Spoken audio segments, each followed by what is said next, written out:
Hello guys, आपका हमारे eudaimonia classes पे एक बार फिर से स्वागत है। आज हम सेकंड लेकर आए हैं। सेकंड वीडियो है ये हमारा इकोलॉजी एंड एनवायरनमेंट यूनिट पे।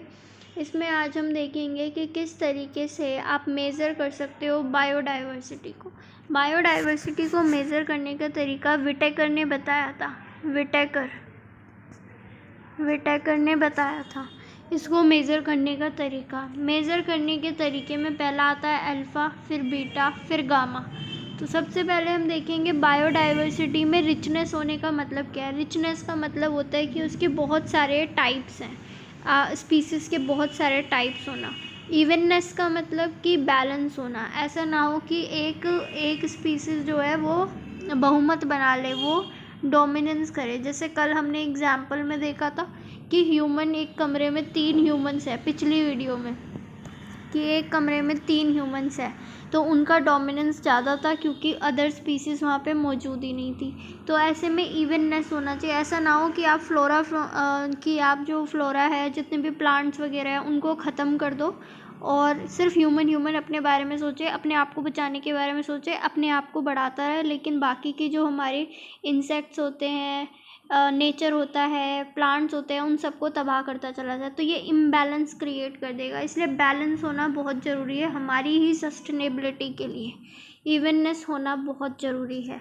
आप खुद इमेजिन कर सकते हो एक ऐसी दुनिया जिसमें इंसेक्ट्स ना हो और जो हमारी डाइवर्सिटी में प्लांट्स है ये ना हो। इनके बिना क्या आप सर्वाइव कर लोगे? It's impossible. वो हमारे लिए हमारी डेली की ज़रूरतें पूरी करते हैं। दही जमाने का काम भी एक छोटा सा जीव करता है। इवन साफ़ सफाई का काम होता है, नेचर खुद से साफ़ होता है। ये जितने इंसेक्ट्स हैं ये खुद ही ख़त्म कर देते हैं डेड बॉडीज़ को। ये सब इंसान अकेले नहीं कर सकता। अगर कल को हम इन सबको गायब कर दे तो अर्थ से, तो इनके बिना लाइफ पॉसिबल नहीं है। फिर आप मेज़र करने के तरीके देखोगे। मेज़र करने के तरीके में है अल्फ़ा जो होता है ये टोटल स्पीसीज़ की काउंटिंग होती है। आप काउंटिंग करो स्पीसीज़ की, बस काउंटिंग करना अल्फ़ा। फिर आता है बीटा में आप देखते हो कि कितना चेंज आया स्पीसीज़ के अंदर। एग्जाम्पल आप ये देखो,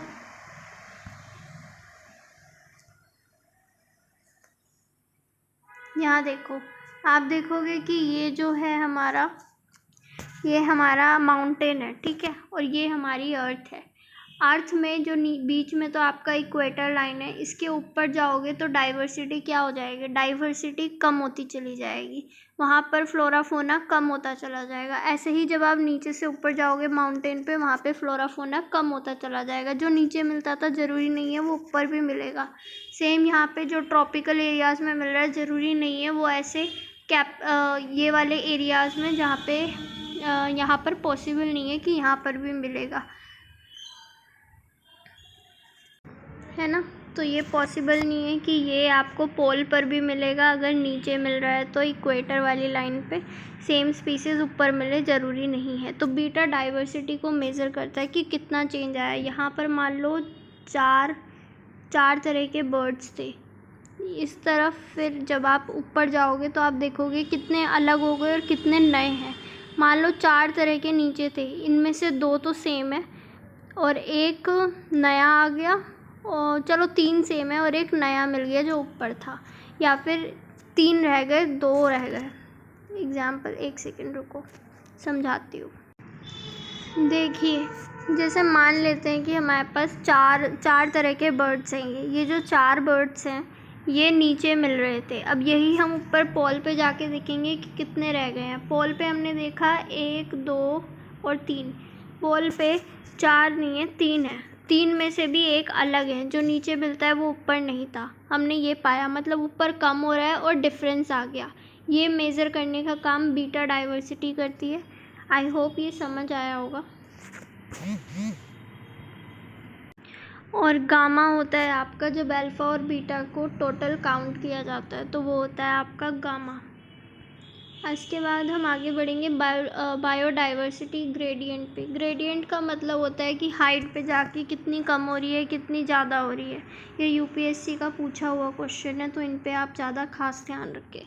इसके बाद ये पूछे हुए ही क्वेश्चन है, बायोडाइवर्सिटी घटने से मतलब हाइट पे कम होती है, क्यों होती है? ज़्यादातर बड़ा रीज़न क्लाइमेटिक चेंज है, टेम्परेचर है। क्यों कम होती है? Climate change, temperature is the main reason. इसके आगे हम देखेंगे इम्पॉर्टेंस ऑफ बायोडाइवर्सिटी। बायोडाइवर्सिटी क्यों इम्पॉर्टेंट है, इस पर भी यूपीएससी ने क्वेश्चन पूछा हुआ है। तो इसके कुछ रीज़न्स है, इन्हीं में से पॉइंट बनाकर एमसीक्यू पूछा गया था प्रीलिम्स के अंदर। एक तो खाने के लिए जो भी आप खा रहे हो, चावल गेहूँ जो भी है, वो भी आपका फ्लोरा फौना ही है। मेडिसिन्स के लिए ज़रूरी है, रिसाइकलिंग करने के लिए, नेचर को फिर से ठीक करने का काम यही करती है, हम नहीं करते। पॉल्यूशन कम करने में हम तो बस फैलाते हैं, कम करने का काम ये प्लांट्स ही करते हैं। सॉइल फॉर्मेशन जो मिट्टी बनाने का काम होता है, ये भी ये खुद ही करती है हमारी बायोडाइवर्सिटी, और उसको बचाने का काम पेड़ अपनी जड़ों से पकड़ लेते हैं, मिट्टी को उड़ने नहीं देते। प्रोटेक्शन फ्रॉम डिज़ास्टर, मैंग्रोव जो होते हैं, जो समुद्र किनारे लगे हुए होते हैं, ओशियन के किनारे, ये जो हमने मैंग्रोव देखे पानी में जिनकी जड़ें होती है, ये मैंग्रोव फॉरेस्ट होते हैं। ये बचाने का काम करते हैं, हमको आपदा से, जैसे सुनामी वगैरह आती है उनसे बचाते हैं। Pollination, purification and tourism. Tourism में आप देख सकते हो, अगर सुंदर एनवायरनमेंट है तो आपका टूरिज़्म पे बढ़ावा मिलेगा। फिर प्योरीफिकेशन, एनवायरनमेंट को प्योरीफाई करना, साफ़ सुथरा रखना, पानी साफ़ करना, ये सब नेचर खुद ही कर लेता है ना। जैसे हमने वेटलैंड वाला एग्जांपल देखा था पानी साफ़ करने का। इसके बाद हम बात करेंगे पॉलिनेशन। पॉलिनेशन का मतलब होता है जो प्लांट्स होते हैं उनमें फीमेल पार्ट तक, मेल पार्ट का, प्लांट का मेल पार्ट जो होता है उसका फीमेल तक पहुंचाने का काम बर्ड्स हुए, तितलियां हुई, और आपकी ये छोटी छोटी सी चिड़िया होती है, वही बर्ड्स हुई, तितलियां हुई, और इंसेक्ट्स हुए, और बीज हुई, ये सब ये काम करते हैं पॉलिनेशन कराने का। तो ये मेल पार्ट फीमेल तक पहुंचाने का काम, प्रोसेस को पॉलिनेशन कहते हैं। ये काम भी हमारा नेचर खुद ही कर रहा है, जिससे बीज बनेगा, है ना। तो ये बायोडाइवर्सिटी कितनी ज़्यादा इम्पॉर्टेंट है, ये यूपीएससी में पॉलिनेशन करके भी एक एमसीक्यू में बनाया गया था, जिसमें 80% बच्चों ने गलत करा था। तो आप देख सकते हैं कि हमारी क्लास यूज़फुल है फॉर यूपीएससी, तो आप इसको देखते रहें। आपके एनवायरनमेंट इकोलॉजी यूनिट में ये बहुत हेल्प करेगी, चाहे वो मेंस हो चाहे वो प्रीलिम्स हो, और ज़्यादा से ज़्यादा लोगों तक इसको पहुँचाए ताकि सभी बच्चे इसका लाभ उठा सकें। Thank you so much. Please subscribe and like our video and give your relevant and important comment for our future journey, ताकि हम और अच्छा वीडियोस बना सकें।